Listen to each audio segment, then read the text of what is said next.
Hi guys, welcome to my food channel. ಇವತ್ತು ನಾನು ಸಿಂಪಲ್ಲಾಗಿ ಪಟಾಪಟ್ ಅಂತ ಹುರುಳಿ ಚಟ್ನಿ ಮಾಡೋದು ಹೇಗೆ ಅಂತ ಹೇಳ್ಕೊಡ್ತಾ ಇದ್ದೀನಿ. ಅದಕ್ಕೆ ಬೇಕಾಗುವ ಸಾಮಗ್ರಿಗಳು: ಹುರುಳಿ,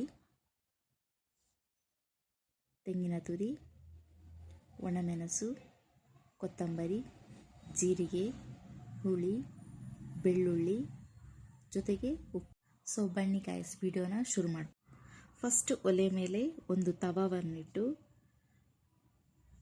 ಅದು ಕಾದ ನಂತರ ಹುರುಳಿಯನ್ನು ಹಾಕ್ಕೊಳ್ಬೇಕು.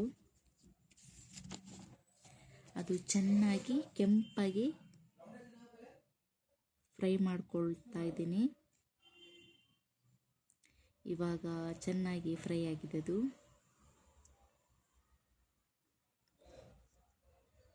ಇದನ್ನು ತಣ್ಣಗಾಗಲಿ ಅಂತ ಹೇಳಿ ನಾನು ಒಂದು ಪ್ಲೇಟಿಗೆ ಸರ್ವ್ ಮಾಡ್ಕೊಳ್ತಾ ಇದ್ದೀನಿ.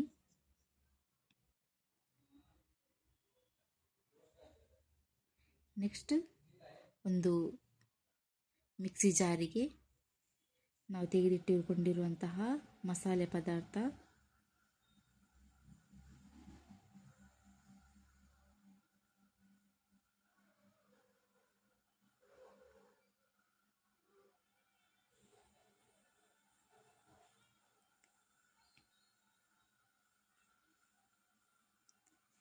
ತೆಂಗಿನ ತುರಿ,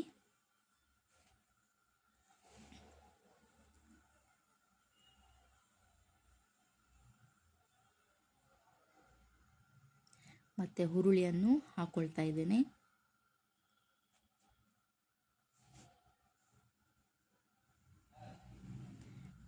ಜೊತೆಗೆ ರುಚಿಗೆ ತಕ್ಕಷ್ಟು ಉಪ್ಪನ್ನು ಆ್ಯಡ್ ಮಾಡ್ಕೊಳ್ತಾ ಇದ್ದೀನಿ. ಮತ್ತು ಸ್ವಲ್ಪ ನೀರನ್ನು ಹಾಕಿ ಸಣ್ಣಗೆ ಗ್ರೈಂಡ್ ಮಾಡ್ಕೊಳ್ಳಿ. ಇವಾಗ ನೋಡಿ, ಹುರುಳಿ ಚಟ್ನಿ ರೆಡಿಯಾಗಿದೆ. ಇದು ಗಂಜಿ ಊಟಕ್ಕೆ ತುಂಬ ಚೆನ್ನಾಗಿದೆ. ಮತ್ತು ಚಪಾತಿ ಎಲ್ಲ ತಿನ್ನೋದಕ್ಕೆ ಕೂಡ ಈ ಚಟ್ನಿಯನ್ನು ಮಾಡ್ಕೊಳ್ಬೋದು. ಸೊ ಗಾಯ್ಸ್, ಈ ರೆಸಿಪಿ ಇಷ್ಟ ಆದಲ್ಲಿ ಲೈಕ್ ಮಾಡಿ, ಶೇರ್ ಮಾಡಿ ಮತ್ತು ಕಮೆಂಟ್ ಮಾಡಿ.